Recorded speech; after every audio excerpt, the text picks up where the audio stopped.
Friday the 27th of May, and this week's episode is a little different to usual. Since it's a school half-term this week and a double bank holiday, I'm saving my next podcast guest until next week. I'll reveal their identity at the end of this episode. This week, I'm picking out a few nuggets from the series so far to hopefully inspire your work and your thinking. And I'm also going to do a deeper dive into my 2022 reading challenge, Reclaim Time to Read, where, as you know, if you've listened to the podcast before, I'm aiming to read 50 books in 52 weeks this year. I'm allowing myself 2 weeks off for good behaviour or to catch up. A number of people have mentioned to me they're enjoying following my reading challenge and have been browsing the list of books that are on my website and are keen to hear a bit more book chat. So peeps, this one's for you. What are you up to this week? Firing up your own Jubilee celebrations? Escaping abroad for school half term?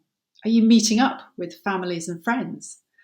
There's a lot of preparation going on for the Jubilee celebrations. I live in a small rural village that has a great sense of community, and we've been getting regular mail shots for a while now about the wide range of activities and celebrations planned. It reminds me of the 75th anniversary of VE Day that took place during the first lockdown in May. We had a socially distanced celebration in the little lane where we live. Everybody hung out bunting along their hedges and sat with afternoon tea and drinks at the end of their driveways. It was boiling hot, the music was wafting through the trees, and it felt so good to be chatting with friendly neighbours again. My husband had to do a work call after being persuaded to try a neighbour's very potent-looking red, white and blue cocktail. I'm quite sure it was not his finest work hour. One thing the Jubilee anniversary and that VE Day celebration remind me of is the joy and memories that can come with celebrating milestones, at home and at work. I've managed to cram in a few milestones into this year so far, more than I usually would. It's been quite a big year for me, with my business book launch, a big birthday in February, and our long-awaited family reunion in Australia with my grown-up stepchildren. So I'm going with the theme of celebrating milestones for this week's podcast. I'd love to hear what milestones you've recently been marking in your work lives and at home. The best ones get a shout out on next week's podcast. So drop me an email at hello@helenbeedham.com or a tweet at @helenbeedham, or find me on Instagram and LinkedIn at Helen J. Beedham. My first guest on this series was Amma Akanzi, UK Head of Diversity and Inclusion for BNP Paribas and formerly a capital markets lawyer there. We talked about when she switched tracks from being a lawyer to leading their diversity and inclusion agenda, and how this career milestone came about. The actual getting the role was definitely through sponsorship. Somebody very senior, I got the pat on the back, or the pat on the shoulder, as they say. So that was sort of instrumental, but I'd done the work before then. As a lawyer and as a black female lawyer in a corporate space, in a finance space, I was often othered because I was often the only woman in the room, but always the only black woman in the room. So I was very aware of being a minority. So I was very engaged in initiatives at work in terms of diversity, in terms of inclusion, in terms of just giving people a voice.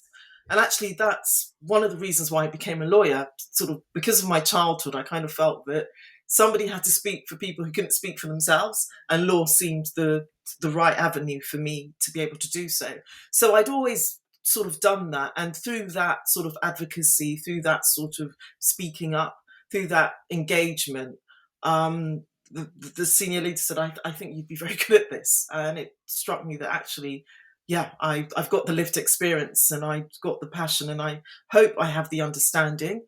And so it kind of seemed a natural progression for me. That's really interesting.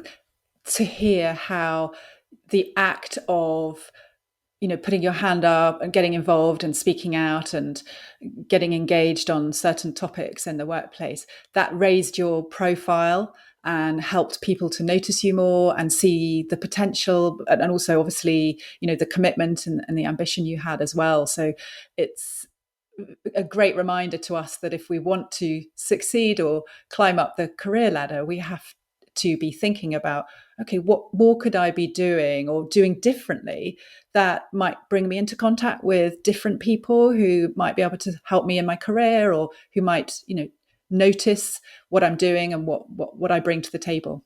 So I couldn't agree more. I did it inadvertently because I felt that I needed to do it. It was important to me. But looking back, I realised how much exposure it gave because I was active in the networks, and because I put my hand up for things, and because I spoke about things. It did mean that people did see me and people remembered me. And like I say, being a black female in a very white corporate space, you're often remembered.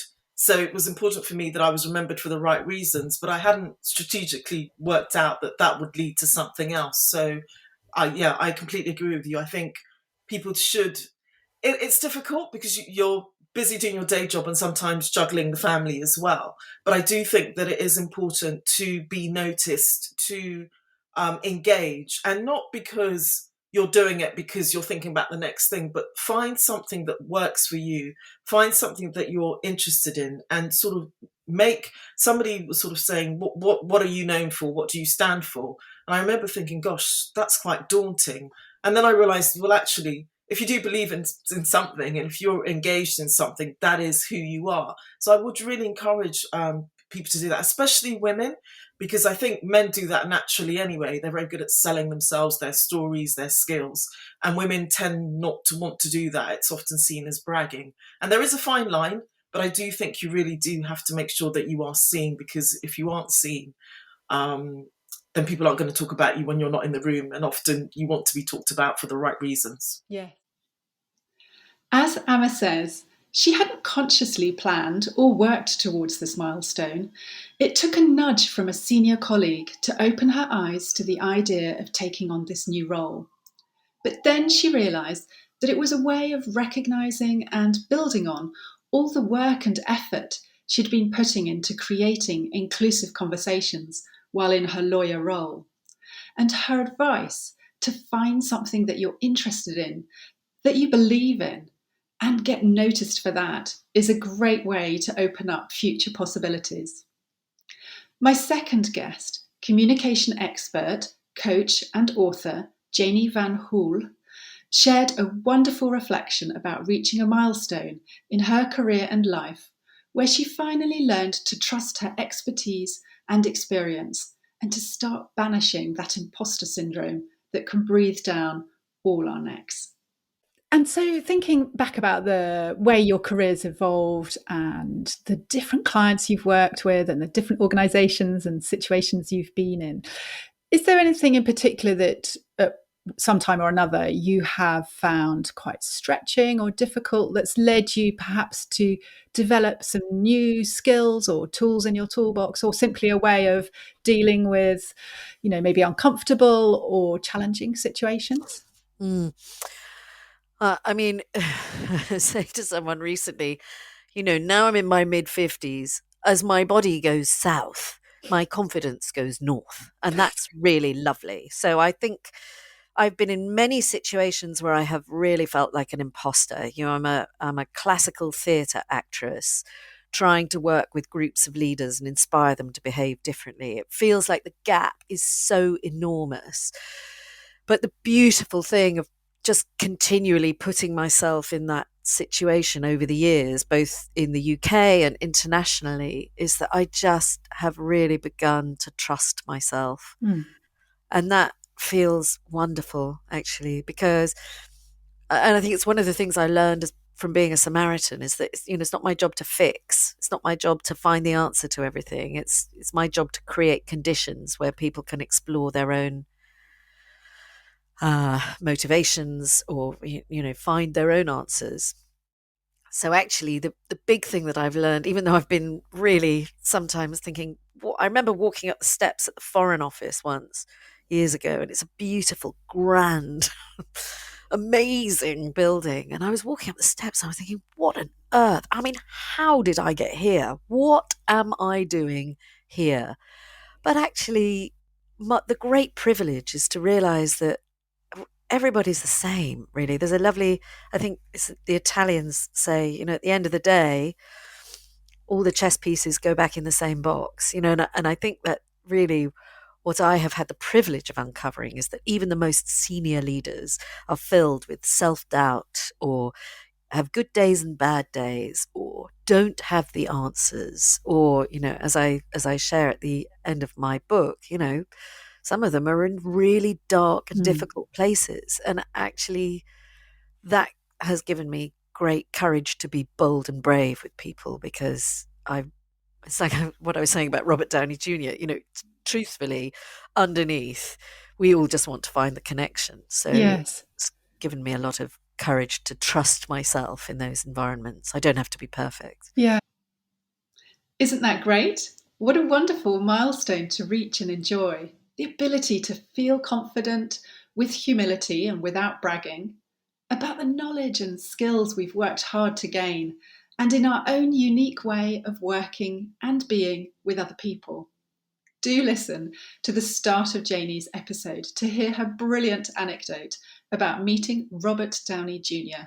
You will never look at a pink feather the same way again. In episode 3, I spoke with Leonard Ng about his career at the international law firm Sidley Austin. He's a partner there and a member of their executive committee, and I heard how he has accumulated a whole number of milestones during his career, thanks to his ethos of saying yes to every opportunity that arises. It's such a positive, open-minded way of approaching work and life. Here's Leonard. Well, I mean, as you said, I've been doing this for almost 25 years now, in fact. And I joined Sidley in 1997. And I think the way I think about my career has been always to just accept opportunities as they come along, accepting that there's no one perfect thing. And sometimes, the thing that you end up getting really good at and developing into might be very far away from the thing that you thought you wanted in the first place. I mean, when I grew up in Singapore. I did a law degree in Singapore. And at first I wanted to be an academic. And so I applied for an LLM program at Yale and the University of Chicago. I didn't get into Yale, but Chicago did give me an offer. And so I took that. But of course, having graduated, I thought, well, I'm not got a massive student loan in my head. I can't really be an academic. So I had developed an interest in telecoms law. And so I applied to Sidley, which had a great, strong telecoms practice, especially long history with, clients like AT&T. And so that sounded like a good idea to me. But I came to London and the telecoms practice was relatively small. And so I decided, well, they need me in structured finance, so I'll do structured finance instead. And after a few years, it was, well, actually, we think we need people to focus on regulation. So I said, that's fine, I'll do it. And so along the way, it's always been just saying yes to things, funnily enough. And I think when you do that, you open your eyes to new things that you weren't really thinking of at the time. Whereas if you have a very fixed view, or if you like tunnel vision of what you think you want, you actually don't end up exploring things that might be very good for you. Now, of course, it doesn't always work that way. I mean, not every yes to something results in something positive, but I'd say, in my experience at least, almost always there is something positive I can take away from saying yes to something. And the joke within Sidley is that I'm like I show up the opening of an envelope, in the sense I just say yes to everything, and I participate in everything, and I always find something that's good from that thing, even if it didn't look apparent at the time. It might be 5 years later, someone I met in an event I said yes to now becomes a client or asks me for help, and that's, I think, the way. Well, that's how I've done it anyway. It doesn't mean it's the right way. And Leonard went on to tell me about how they're bringing together all of their European lawyers for a strategy session in London, during which some of them are putting on a show for their colleagues, with Leonard as the show organiser. Why are they doing this? Because, as Leonard says, the camaraderie and sense of togetherness that they gain from celebrating a milestone in this fun way is priceless. Then last week, I spoke with International HR Director, Non-Executive Director and Coach, Patricia Galloway, about early career milestones that felt pretty challenging and scary at the same time. But looking back, we saw how they gave us confidence and set us up to take on bigger jobs after that. Well, I think the thing that generally tends to surprise people after spent 20 years in HR and banking is, and you did touch upon it, is that I started my career in industrial HR in an engineering company in the Midlands, so completely different. And that was a standalone role and dealing with issues such as union recognition, changing shift patterns, and setting up an employee council. I was fresh from my master's at the time, so very, very green. It was a baptism of fire for me, but I loved the challenge and I learned a tremendous amount. Yeah, that's so interesting. It's such a different world, as you say, from the kind Yes. of professional corporate office-based world. And I know from my own past experiences many years ago in consulting with manufacturing and engineering firms, it's a very different environment. And I'm sure, as you say, it was a bit of a baptism by fire because there can be all sorts of people activity that HR needs to wade in and deal with at quite short notice, I imagine. Yes, a lot. And was that useful then later on, that kind of on the floor experience, so to speak? Yes, I think the fact that that I had such a steep learning curve in such a very different industry so early on in my career, I think it gave me the confidence actually that if I can deal with that, I can pretty much deal with anything. Yeah. And because I was dealing with some quite serious issues, so union recognition with the GMB union at the time, I mean that was quite a heavy topic to, and with some very, very senior people from the GMB to be dealing with so early on in my career. But I did lots of research, I did a lot of prep, and it was fine. And I realized it kind of gave me that solid confidence in myself that actually I can do these difficult things. Yeah, that's such a good reflection to take forwards. And I empathise. I know early in my career, I started my career in retail on the graduate management training scheme at Harrods. And one of my first rotations, I was doing customer service for the wine and spirits department at Christmas. And a lot of wine bottles arrived late or a bit broken, and people got very upset. And actually, it was one of the best early groundings I could have had career-wise was how to deal with really upset customers day after day after day. It really builds your resilience and your relationship skills. So I totally agree. All those early and really, quite scary sometimes formative experiences really help build that confidence early on, don't they? Yes, yeah. What's been a really formative milestone in your career? What event or turning point do you still remember clearly, and why? I was on a work call recently with a friend who's contemplating the next chapter of their career, and I mentioned to them the value of charting our career experiences on a page of A4, where you draw a line across the middle of the page, and starting from the left, you draw out the highs and lows of your career in an unbroken line, looping above and below the central line. Then you add labels and notes about the different experiences, why you remember each milestone, and what made it a positive or negative experience. I did this when I started working for myself, and it was hugely helpful. So if you're contemplating a new career milestone or turning point, you might find that a useful thing to do. For the second half of Series 2 in the upcoming weeks, in addition to next week's guest, I'll be talking with Andy Wallace, founding partner of Letelier, the executive search and leadership talent specialists, and to finance director Jennifer Halliday, who's also on the advisory board for Manchester Business School and chairs the Northwest Productivity Forum, which is part of the UK's new Productivity Institute. I'm looking forward to uncovering some more surprising milestones and career stories with them. Right, on to books and my 2022 reading challenge, Reclaim Time to Read, where each week I'm alternating a business book or other non-fiction book with a novel. This is my way of encouraging myself to step away from my laptop and the chores and carve out more time in my day for mental rest and refreshment. I'm really enjoying it. I've already read 20 books, which beats my total for the whole of last year. In fact, probably the whole of the last 2 years. But more importantly, I've discovered some fantastic writers and really broadened out my usual selection of reading material. I'm not going to go through all 20 here, don't worry. The full list so far is on my website at helenbeedham.com/2022 Reading Challenge. I'm just going to pick out 3 business books and 3 novels and share a few quotes that I loved to whet your appetite. Someone asked me this week if I'm organising a book club where we can chat in more detail together about each read.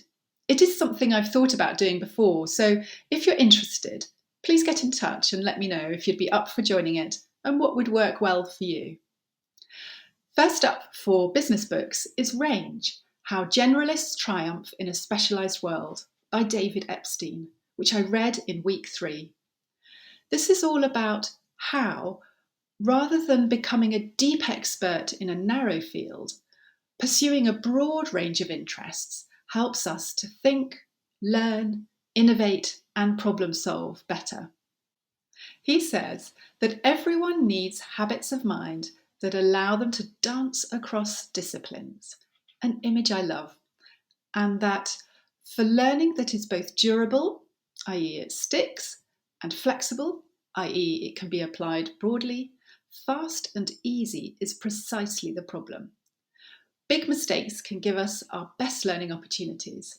And as the years go by, it's perfectly okay, better than okay, to accept that our work preferences and our life preferences do not stay the same, because we don't stay the same. My second pick for business books is the classic that is 7 Habits of Highly Effective People by Stephen R. Covey. I'd somehow never read it, although I was familiar with some of the concepts in it. And when I read it in week 9, I loved it.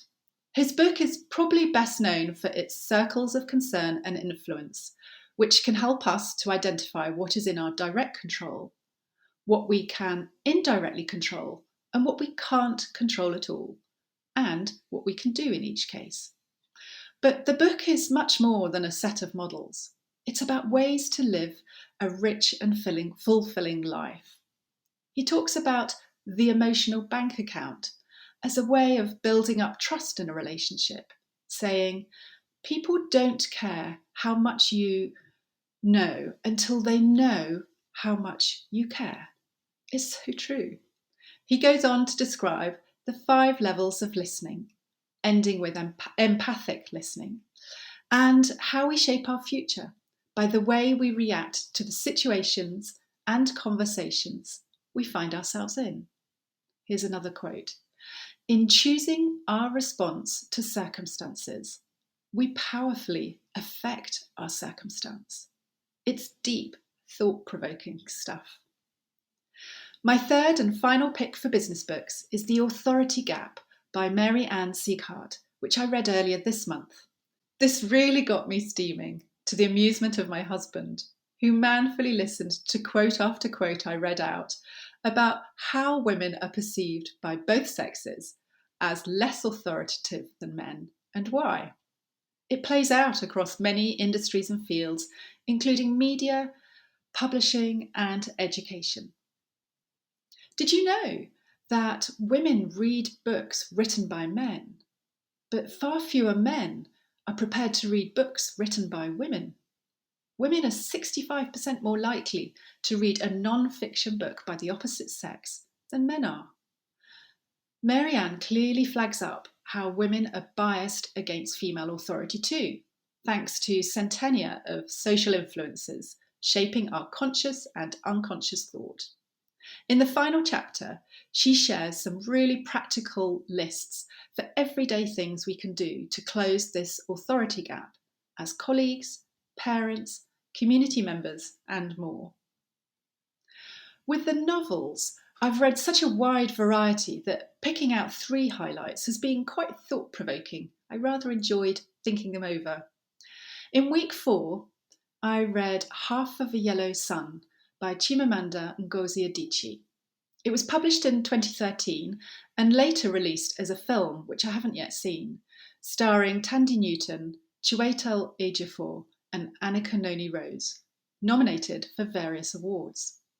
Set in Nigeria, the novel is a rich and rewarding account of 5 adults living through the Nigerian Civil War of the late 1960s, when the independent state of Biafra was declared, fought over, and ultimately abolished. The characters are compelling, and I learnt so much about this brutal civil war, which unfolds steadily in the background as the relationships between the main characters ebb and flow. I found it a hard book to put down. Then in week 6, I read author Claire Fuller's 3rd book, Unsettled Ground, which was published last year to great acclaim, winning the Costa Novel Award and being shortlisted for the Women's Prize for Fiction. 2 50-year-old siblings live a meagre, vulnerable existence on the edge of society, overlooked by many, and they gradually uncover some long-hidden family truths. Following their battles to put food on the table and find a place to call home was an emotional and sobering read, but it's also an uplifting book about resilience, friendship, and humanity. And my final pick of the novels so far is the electrifyingly original The Anomaly by Herve Letelier, translated from the French, although of course you can read it in the original. It won the coveted Prix Goncourt. It's described as genre-defying and mind-bending, and it's a highly original thriller that I raced through, desperate to find out how it unfolded, and I marvelled at its brilliant construction. As the back cover explains, a commercial flight flies into a massive storm and inexplicably duplicates into 2 identical planes with 2 identical sets of passengers. One plane lands soon after the storm. Its duplicate lands over 2 months later. The novel tracks the bemused authorities trying to comprehend and deal with what's happened, and the passengers' different experiences after landing. I absolutely love this novel for the sharp characterisation, the pacey plot, and the cleverness of the concept. If you haven't read it, go buy it now. Hopefully, one or more of these recommendations has whetted your appetite or given you inspiration for a present to buy for a friend or family member. I always love to hear recommendations from others, and I've not yet nailed down the rest of my 2022 reading list, so please do get in touch with your suggestions and let me know what you've loved reading lately. Right, that's it for this week's episode. Next week, my guest will be Ben Higgins, who is Managing Director and UK Head of Human Resources at Société Générale, one of Europe's leading financial services groups, and he's also Chair of the City HR Network. We chat about how he has worked his way up the HR career ladder, how SG is experimenting with new ways of working, and his secret to managing his time successfully. Do join us.